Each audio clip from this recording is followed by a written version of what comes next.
Patrick. Hey, Bill. Hey, how you doing today?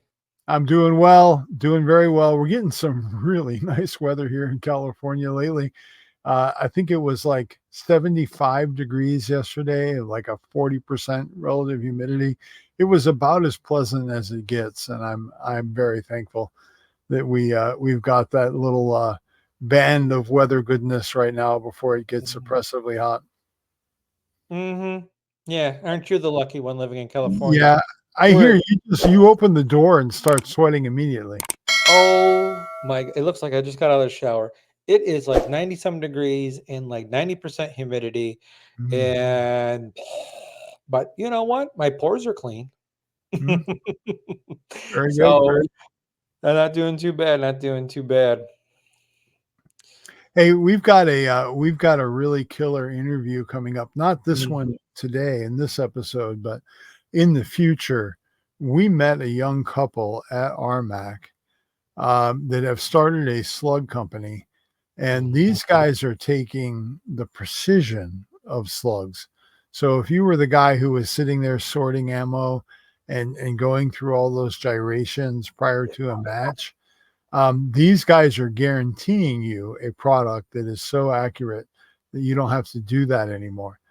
And what's funny is kind of their story of where that comes from, and the mom, because the lady the wife of the guy who is doing the actual work for this, I mean, she works too. I don't want to take anything away from her, but her mom used to be the person that went through and sorted all of their ammo. And the wife is a very decorated 10-meter shooter. So she's got enough gold medals to look like a rap star walking around. And so she came by this honestly. She's earned that right. But I thought it was neat to sit and talk with them. So that interview is coming up later on, not in this episode.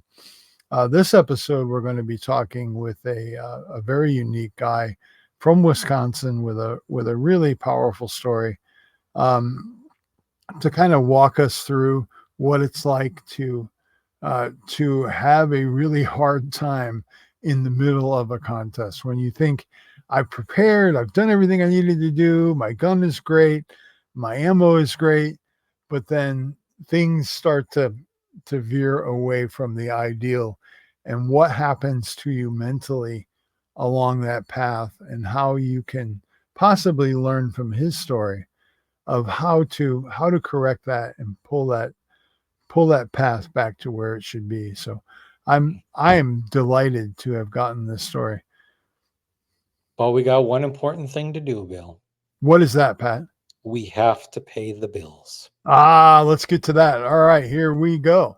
Hello, fans. We're taking a brief moment to recognize and show our appreciation for the incredible support of our sponsors. Their commitment not only fuels our content, but also ensures we can bring you the very best of the airgun world. Firstly, a huge shout out to Southern Precision Air Weapons. Ken is a master of hard-hitting airgun tunes that deliver unrivaled accuracy. Moving on, we extend our gratitude to High Pressure Pneumatics. Be sure to check out what Tom has going on at his store in Michigan and online as well. Let's not forget the remarkable contribution of DonnyFL. Their innovations in suppressors have revolutionized the experience in the field, combining stealth with performance. A special thanks to GX compressors as well for their robust and efficient compressors that are an absolute game changer in the pneumatic technology and convenience. Be sure to check out Scout Airguns for the Epic and the all-new Evo. JSB and Predator International for the finest in airgun projectiles. Affordable, well-made, and fun airgun products from Umarex Airguns. And lastly, we express our sincere appreciation for Sabre Tactical. Their tactical gear is not only about strength and durability, it's about taking your airgun experience to the next level. We proudly stand alongside these titans of the airgun industry and invite you, our valued listeners, to explore their outstanding offerings. Supporting our sponsors is directly supporting the Airgun Geeks, enabling us to continue delivering you the content you love and trust. Thank you for being the most essential part of our journey. Your engagement and support make all of this possible. Until next time, stay tuned and keep supporting those who make the Airgun Geeks a reality. Excellent, Pat. Thank you. Thank you. No problem. Hey, I also want to point out that if you all are on Instagram, do follow PJ Clark. Yes. Since he's gotten back from RMAC, he has been dropping some genuine pearls of wisdom on Instagram about competing and the competition mindset that he has evolved to, and he placed better this year at extreme or at 100-yard bench press than he ever has. So, he's definitely coming from a perspective of experience and knowledge, and very well thought out, well put together. You can obviously tell this guy was a college teacher for a while. He's definitely really good at sharing that idea and helping you understand his learnings there. So do follow him over on Instagram, because it's a great way to up your game without feeling the pain. Correct. Yeah, he is a cornucopia of knowledge. So yeah, great guy to follow. So competitions that are coming up. One thing we like to do is let everyone know what's going on. Currently, what's coming up is Iguana Solutions. We all know Jessica from Iguana Solutions, who shoots the iguanas on YouTube.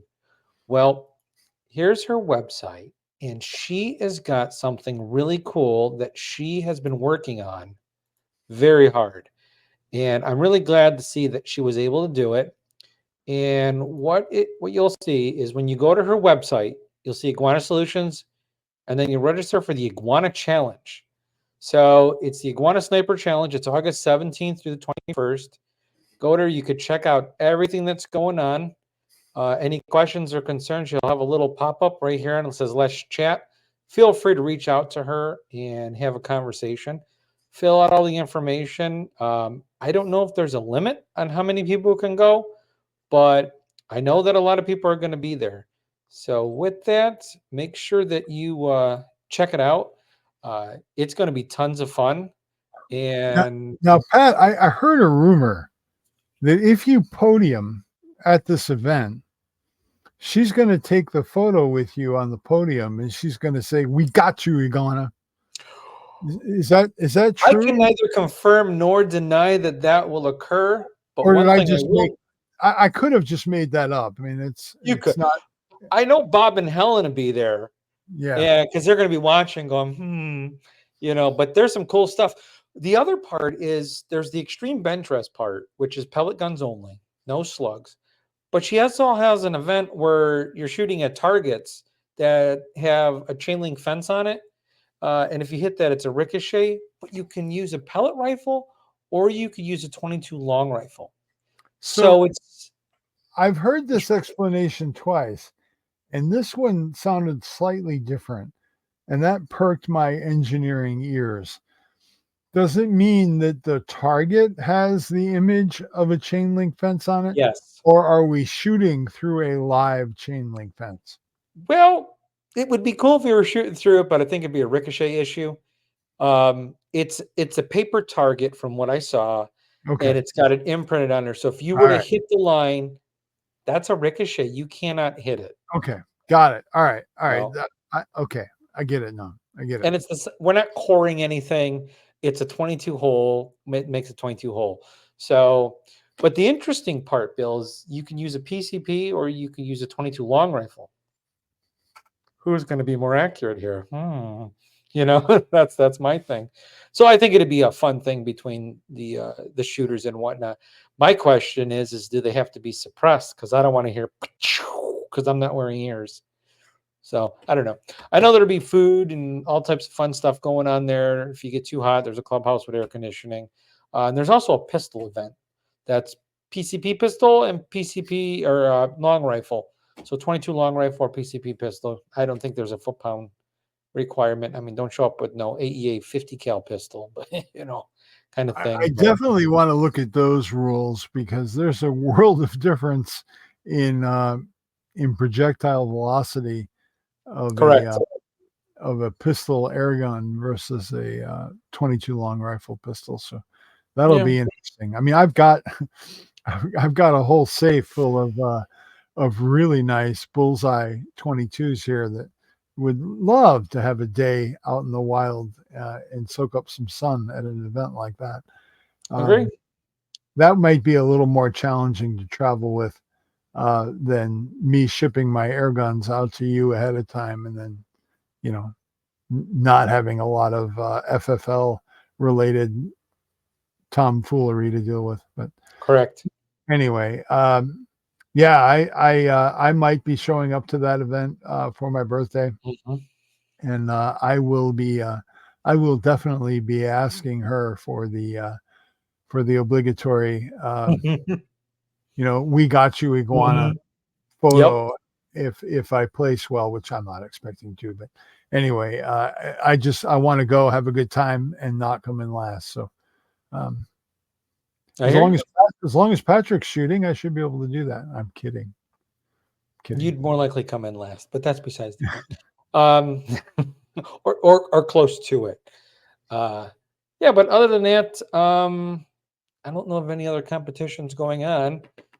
They seem to just be popping up all over the place now, which is good, which is very exciting. Because a couple of weeks ago, I was at, probably about a month ago, I was at the Ancient City Extreme Bench Rest. First time Greg from 2A Commerce put together. And we're looking to get Greg and Neil and possibly William Teach. I don't know yet. On the podcast, because it was a blast. It was a good time. It was their first annual. And we're looking to get them on and talk about that. I don't want to ruin that whole thing. But I did win a cool gun. It was an AGT Vixen. We talked about it in the last podcast. That thing came out of nowhere. Best $20 I ever spent. Shot it for speed at RMAC.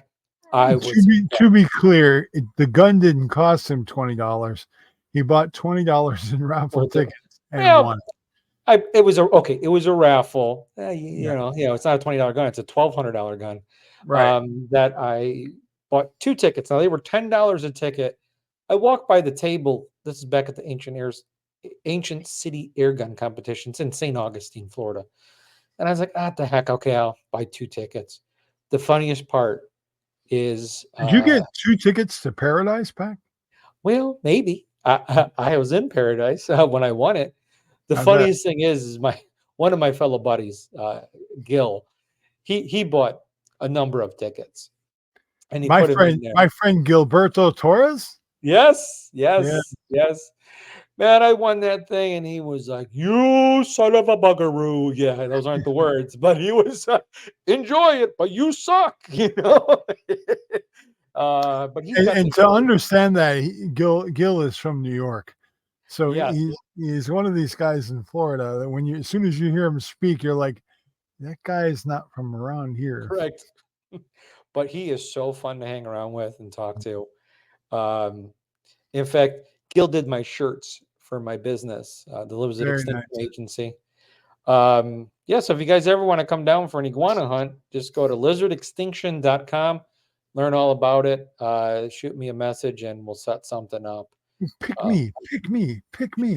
Yeah, you come on down in August. Oh, I'll have a lot of places. There are dragons that have been pushed out of the grounds by the rains down here. It's absolutely ridiculous. So lots of targets. You'll be tired of pulling the trigger. I guarantee. So it'll be the dueling notoses, I'm telling you.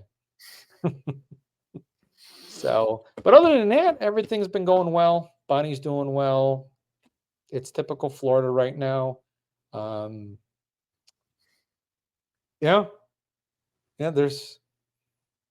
about all I got. Okay. So we're gonna move into our guest interview, and this interview I think is important if you have hopes of competing on a large scale or even just at the club level.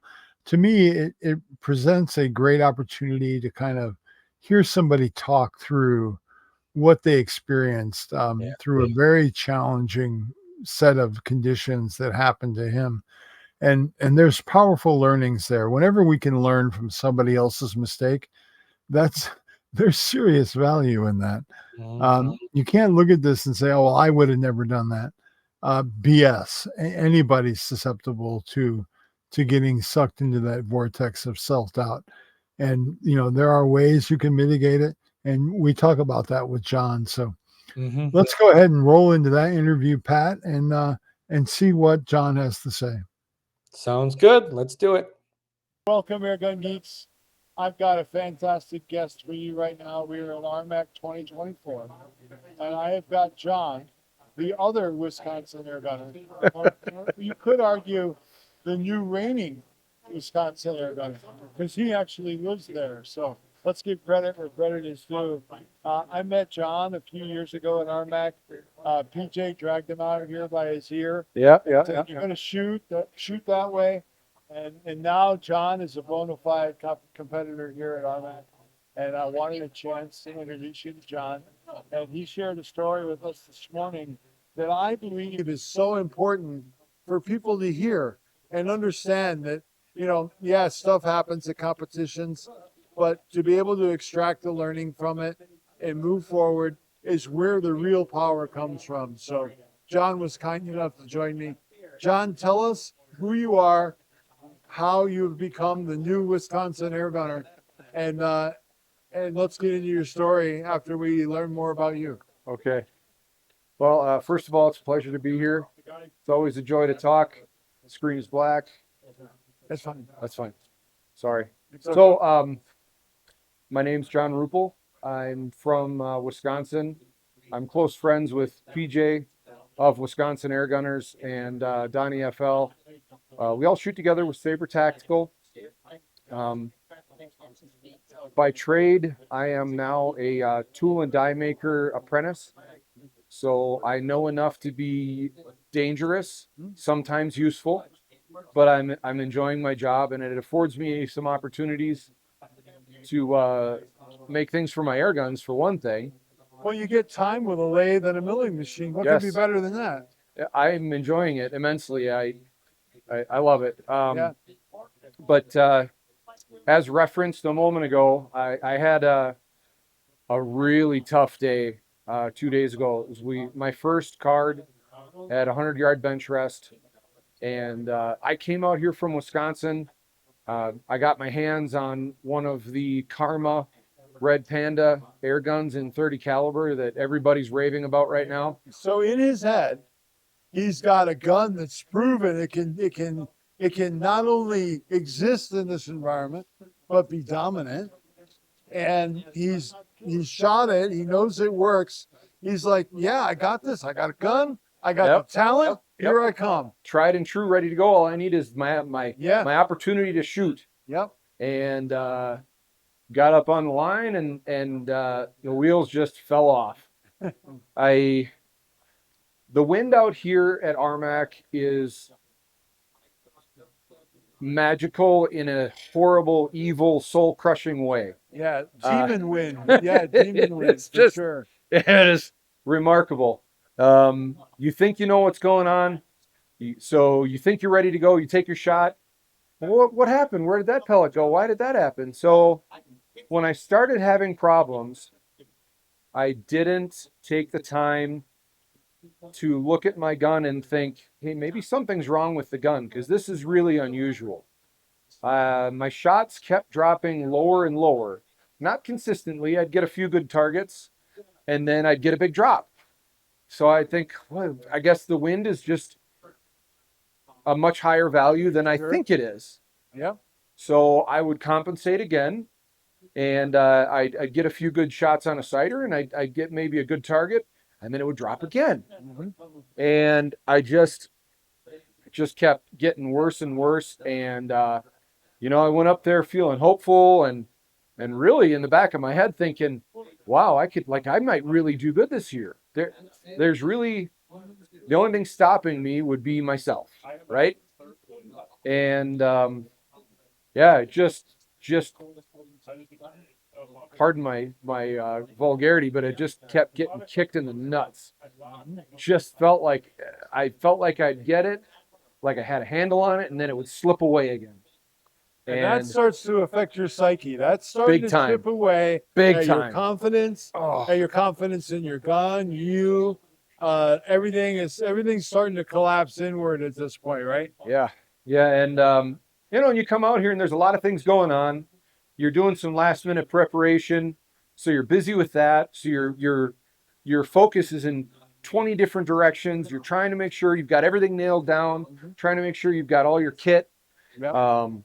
And then you're trying to stay calm and be in the moment. Don't think about the next thing. Don't think about the last thing. Just be right here. And then, like everybody else, there's all these huge stressors that not everybody else here is going to know about. So your Squad 1, you're up. Be over here. Do that. Don't do this. Yeah. Yeah. And then, you got family at home, and you got all these other struggles, thinking about work, and You get that phone call. By the way, John, the dog just died. yeah, Really? Seriously, right now? completely, so there's all these things, weighing your coping skills down. And, I shot my last target out of the 25, top right-hand target, and I was holding way high, and it dropped all the way down into the next target. Ugh. And I just started throwing my stuff into just packing my stuff up as quick as I could. And to really emphasize how important that is, in bench rest, Thank you. Yeah. when you have a pellet that makes a hole on another target, not only technically do you just blew that target. Now you still probably get a chance to put a hole again in the right target, because nobody knows at that point that Wow. you meant to shoot that one. See, and this shines a light on the difference between really, really experienced and serious shooters and guys who are not quite there yet. Yeah. Bill, until just this moment when you said that, Oh crap. it didn't even occur to me that I could have put another pellet in that target. I'm it's sorry, okay. my brother. Oh, it's okay. Then this is what we're trying to really talk about is Yeah. this is just one more step on the journey. What that moment just now, you don't let it get you down. You just think, oh, okay, so next time I remember. Okay, so that target's screwed up, but I've still got a blank target up here that I can still get some points on. So there you go. But anyway, It would be really funny if the pellet dropped and punched an X on the one below it. The odds against that are astronomically high, but it could happen. It can happen. So that was my last shot, and I was balancing between. I just can't describe the level of frustration and disappointment, and this is going to sound silly, but sorrow.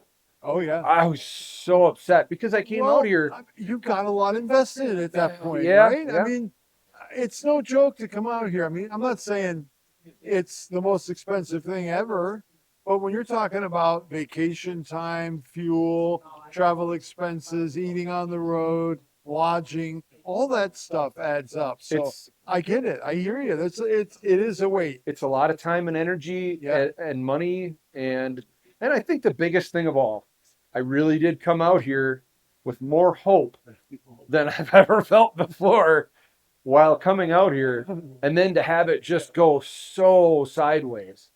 I really fell apart for a while. I'm not ashamed to say, guys, I was sobbing. Yeah. I had to walk away for a while. I got my stuff off the bench so I wasn't in the way of the next heat.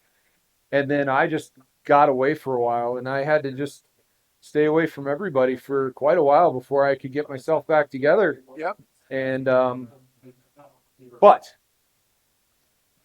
after everything settled down, I learned I learned that it wasn't me. It was my equipment. And everybody always says, "Oh, the sun was in my eyes," or "Oh, I had wrong ammo," or there's always excuses, right? But it was such a weight lifting relief when we went out in the desert afterwards, PJ and I, okay, let's figure it out. Can we duplicate what happened, or is the gun shooting great and then it was the wind and it was you and we don't know? We get out there, we shoot some shots, and right away Paul's PJ's chronograph was giving us data that said something was very much wrong. And he said, okay, just keep That shooting. felt pretty good to see. It did. And you're it got, like, okay, this wasn't all me. There's data here that suggests that yeah, and something was up. it got 10 times better when PJ, he's like, oh, here's exactly what it is. And we fixed it. And so my first card from that day was, again, a soul crushing 165, which is a very, very low score for a 100-yard bench rest. But hang on. Yep. In the Airgun Geeks rules for competitive shooting, Okay. clearly state that your only requirements are to have fun and don't come in last. Which I did not. You didn't. So you're still okay. Within our rule set, you're still living life, man. You're a rock star at this point, but do continue. Very good. I Very want to good. pause right here because there is a moment here to recognize what happens when air gunners fall down. What happens when air gunners have an issue? Yes, thank you, Bill. We're friends here. I mean, I know PJ and you are friends not outside of this, but there's air gunners here that would have said, hey, John, let's go out to the desert and let's figure this out. And PJ was not the only one out there. Chris Turek of Up North Air Gunner, he came out there as well. We were all out there. We're building a pantheon of names here that those are the kind of friends that it matters, and they're here. And everybody that I spoke with that was aware of the situation really just such kind and gentle support, you know, because they knew I was really not in a good place at first. So you could tell. Now later on, once I started feeling better, then I got a little ribbing from my good friends. Well, that's okay. That's what men do. Yeah, absolutely. Yeah. That's how we show our love, right? Yeah, yeah. Well, we stopped maturing around age 14. Well, and everything is schoolyard ribbing at that point. Otherwise, where's the fun in life? Right, exactly. So anyway, we come back, got everything sorted out, shot my second day card. Not a stellar card. I had one really weird flyer, but I got a 213 on my second card. That's redemption in my book. That's redemption in my book. It's a respectable card. There's always room for improvement. I think it looks like right now in the airgun world, if you're in it for a 100-yard bench rest, you need to shoot for 2 cards at about 225. You got to do that or better.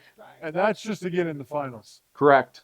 Yeah, and that's at least this year. That seems to be kind of the benchmark between the gear and the shooters and the learning, and you know, that's one of the great things about the airgunning world. You know, Bill touched on it with, you know, support when you need help, but not just that. You know, anybody out here, all with very few exceptions. Oh, what are you working on? Wow, that's cool. And if you think of an idea, you share the idea. Yeah. There's none of this. Oh, I don't want to tell them that because that might be the extra point or two where they beat me. Edge that they beat me with. Right. Yeah. You don't see that out here. So that's really pretty special. Yeah. But yeah, I went from a terrible card to a respectable card, and I got to feel really good. And then I did pretty okay in the speed challenge too. I don't think I'll be moving on to the finals, but I shot really well and I had a great time. There you go. Not last, had fun, success. Big win. You nailed it. All the way across. So yeah. Very good. And it's, you know, we're starting to wind down today and tomorrow, and then that's it for this year. And I'm already starting to think, well, I can't wait for next year. I'm going to do this, and I'm going to do that, and I'm going to do this, and I'm going to do that, and I'm going to be ready for next year. So we'll see. Talking about what's next for John, you know, the PA Cup is coming up. And I will be there. I'm already signed up. That's a lot closer for September than this. Yep. So that's on your list. Oh yes, yeah. I'm all registered for that. I won't be doing the field target. I don't really have the gear for that yet, but maybe next year I might, because that's a pretty interesting sport. I'll definitely be doing their 100 yards bench rest, and I'll also be competing in their gunslinger. which is, kind of a speed competition. So yeah, I'm excited. That's in September. So that's going to be coming up quick. So I got to get home and get the Panda back out, get the red Panda back out, and put some pellets down range. Work on my my wind reading. I would say one thing to recommend to anybody who's getting into this. You'll hear a lot of different people say a lot of different things about what they do and what they don't do, what they need and what they don't think is necessary. What I'm really seeing, and I'm still having a hard time embracing this, is what really pushes you over by that extra point or two is your ability to read the wind. And you can't do that without good wind flags. So, and there's so many different styles out there, and I tried to make my own this year and they kind of worked. But there's a lot of good companies out there that make wind flags. There's a lot of great plans out on the internet to make your own wind flags. Some of the most effective wind flags I've seen out here are homemade. But you got to get them to work consistently, and you've got to practice with them. You've got to be comfortable when you see that wind flag doing whatever it does in the wind based on your design. You know how to read that, and you know, okay, between my sighters and my wind flags, I am confident and comfortable. When I squeeze the trigger on one of my scoring targets, it's going to go where I want it to go, or real close. So we used to have a concept in my industry where I came from, Okay, and it was called correlation of data. sure. Basically, what it meant was, you could create a specification all you want. You could design to that. You could do all that work. Mhm. But until you actually correlate your test data to what you're doing, Proof it out. it doesn't mean anything. Yeah. All it is numbers on a sheet. Sure. So you can create your wind flag and get the best data in the world from it. But if you're not using that and understanding its relationship to the flight of your pellet in your gun Yes. on that day, and then the next day there's slight environmental changes, how did that affect it? Give your brain a chance to do what it does. Yes. To learn that. You have to create that correlation between the data and reality. Right. And that's where the real power comes. That's how you're able to leverage that. Yeah, and I should really kind of pivot off of the wind flag, saying that that's an important piece of kit, and what you said leads into it as well.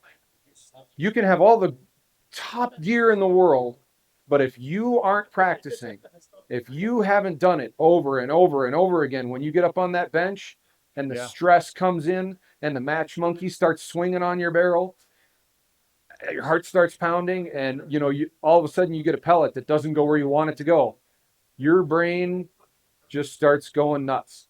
So if you haven't practiced, you're gonna have a hard time.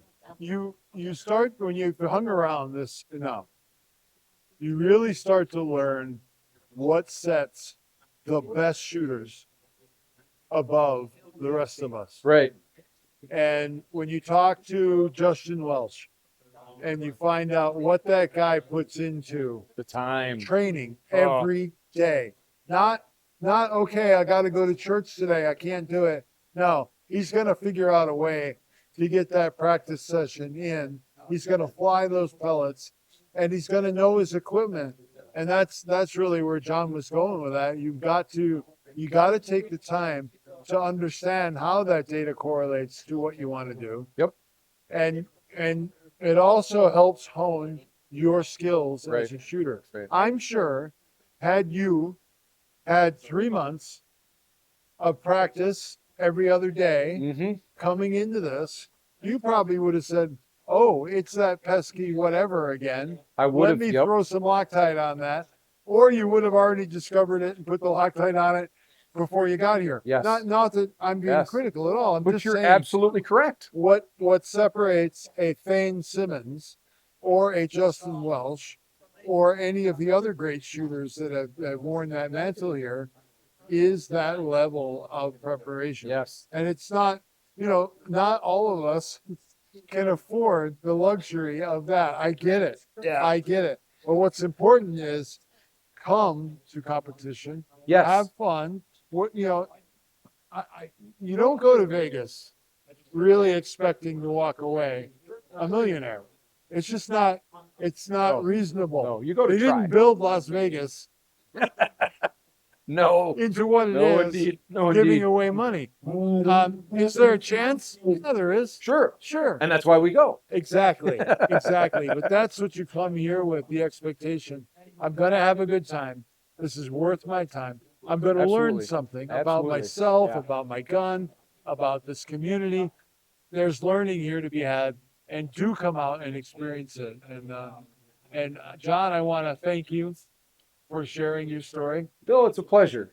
I think it's a beautiful story. Thank you. I think there's a lot of things that we can learn from in there. And you could have taken the low road and said, "Don't talk to me. I'm angry right now. I got a lot of stuff going on." Yeah. But no, you chose to come here and make our show better by sharing that and allowing us to learn. I appreciate it. It's an I honor. really do. Just one final thing, folks. Don't get hung up on, I don't have the gear that these sponsored shooters have. Right. Don't get hung up on that. We talked about the practice. Whatever you have, do the best you can with whatever you have, and then come out and try. Yeah. You would be surprised. It happens with enough regularity. It's not all the time, but it happens enough where we'll get guys that come out here and nobody knows who they are. Nobody's seen them before, and they win. Yeah. 2 years ago, I think it was here that Dusty Powers won with a 22 with crown, a 22. Yes, which everyone here would tell you, no, don't use that. Yeah, okay. and he got, I won. and he did. Yeah. So it is possible, folks. And I want to. There's another story here that I don't think a lot of people know yet. Abby Casey. Okay. She got like, I think she placed very well in her relay, Excellent. and she did it with a 30 caliber gauntlet. Okay, I mean that's, if you're talking about what pedigree gun you would expect to see. Well, and real quick, how old is Abby? Huh? How old is she? I think I heard she's like 14 years old. No, Abby is. Maybe I'm thinking Abby, of somebody else. yeah, somebody else. My apologies. folks. Abby is a little older. She's been on American Airgunner Oh, as a competitor. no, I'm She's sorry. but she's a young lady. I mean, she's married, but I don't Okay. think she might be knocking the door on 30, but she's a woman shooter in a male-dominated sport. Yep. And she came out here with a gauntlet and said, "Haha, boys, look what I did." It can be done. And that's priceless to me. It can So be done. your point about doesn't matter what you brung, just bring it and Right. get it done. Right. I mean, there's fun to be had here. Right. Well, and there's a lot of family out here too. Oh yeah. We've got a couple of our shooters that are shooting with us. Well, I think one of the brothers is. I think the other brother might be shooting for a different group. But they're both out here with their father. Yeah. And then there's a father-daughter group that's out here. That's who I thought you were talking about at first. And then there's another, The young girl with the glasses. Is she the one? That's the Royce family, isn't it? Oh, okay. All right. No, never mind. but they're out here Sorry. too. Yeah. Father, husband, wife, and daughter. Husband and daughter are competing, and just there's a wide spectrum of people out here. So there's some roughnecks. There's like myself. Ah, There's some family. There's like, it doesn't matter who you like to spend time with. You're gonna find somebody to fit in with out here. I guarantee it. yep. So Thank you, sir. thank I you, Bill. appreciate your time. It's an honor. All right. Well, that was a very good interview, and I want to say to John, thank you for being so vulnerable and opening up and being honest with you, Bill, at the time, and all the listeners and watchers. Yeah, I am so grateful that he shared that with us and gave us some important insight, I think, into the mind of a competitor when things aren't going to plan. It's easy to talk to the guy who won everything and say, "Oh my God, yeah, everything was great, yeah." Or some guy like Thane Simmons who just kind of walks up and says, "Yeah, okay, here, hold my beer, I got this." But and he, not to take anything away, that guy comes into these things prepared and ready to do battle, and it shows.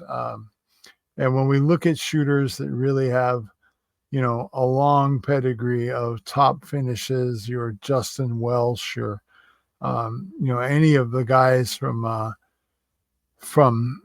down in Arizona, Airguns of Arizona, their whole team, they've got a lot of great shooters that duked it out and did a great job. So hats off to everybody who competed at RMAC 2024. And Pat, in our next episode, we're going to be talking to a young couple that have started a company, and I actually have their product right here. And they are calling their slugs dead lead.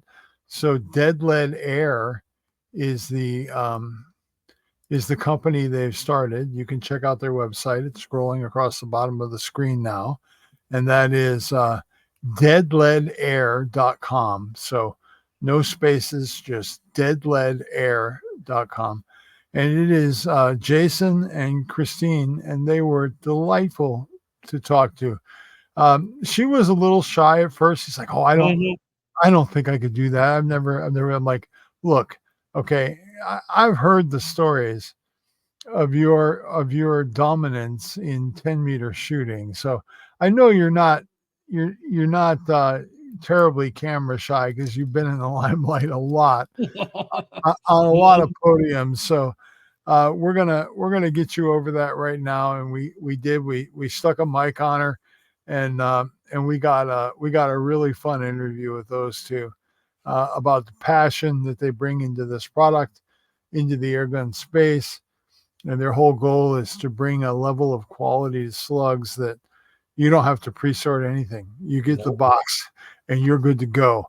You just, load and shoot. Hopefully you've worked out your firing solution before you got to the event. But I'm excited to try these out, Pat, in a gun that I've talked about here before, which is my 22 caliber Crown Mark 1 that has been just savagely converted over to a barrel assembly, an STX barrel assembly that you got for me.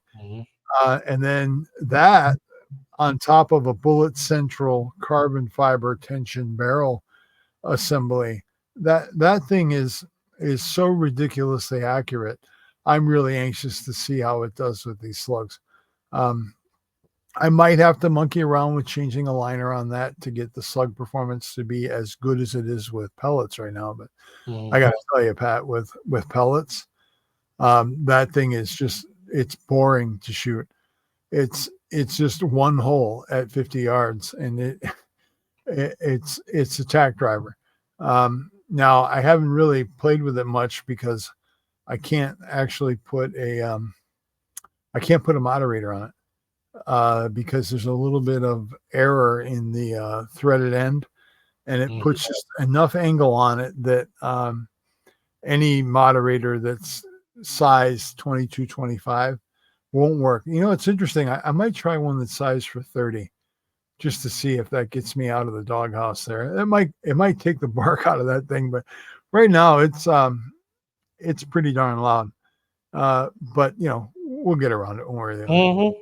But do join us in our next episode, and please share the heck out of this with your friends. Help us get the word out.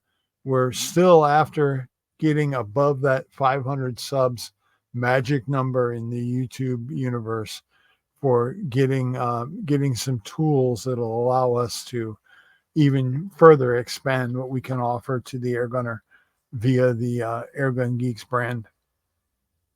Correct. And those listening on Apple Podcast, please make sure you give us 5 stars and a review. And wherever you're able to do that, that would be great. Yes. We do appreciate everyone watching, listening. and giving us your feedback. Again, we were excited to meet everyone at RMAC, and we met this couple, Jason and Christine, and we are so excited to share that interview with you here coming up in our next podcast. And we've got a bunch more in store too. So don't think this is the end of the line, because it's not. We've got some really good stuff. So much that I didn't even know we can even record that much, and learning so much new stuff that I didn't even know was out there. I'm like, what's that? And it was very, very exciting for Bill and I.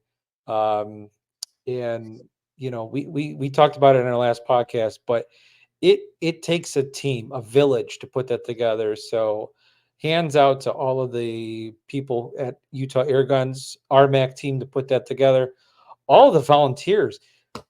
We didn't say that in the last podcast, Bill. They had so many volunteers that they were turning people away, and still they found stuff to do. They're picking up garbage, making sure everything was good, getting water to everyone. It was absolutely amazing. And a big thank you to the sponsors of RMAC, because they're the ones that make that possible financially. Yes, most definitely. And one of the most exciting things that I didn't mention in the last podcast was they had a helicopter on the Precision Marksman, and that thing actually took off before they started at the very end of it, and before they started the next event. And our favorite guy, Perry, got to go on there. And the smile on that man's face. And I don't know if you saw it, Bill. They dropped an Accutech bipod 300 feet off out of the helicopter in the middle of the range. So hats off to Accutech. You could apparently drop it and it's still good. So that was a good time. That was a good time. Sure was.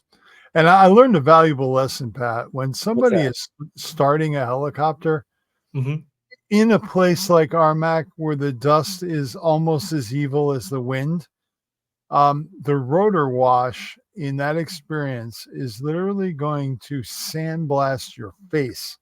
So don't stand there like an idiot filming the helicopter taking off like I did. Or myself. Yes, that's why I look so good. I got blasted. Yeah, it's like women actually pay for this. Go to the spa and get the abrasion done, and just stand next to a helicopter when it takes off at a place like RMAC. I was finding sand where sand shouldn't be. Oh yeah. So that's like going to the nude beach. I mean, you never know where you're going to find sand after that. No. All right. Well, appreciate everyone taking time again, listen and watch us here. And like always, stay geeky.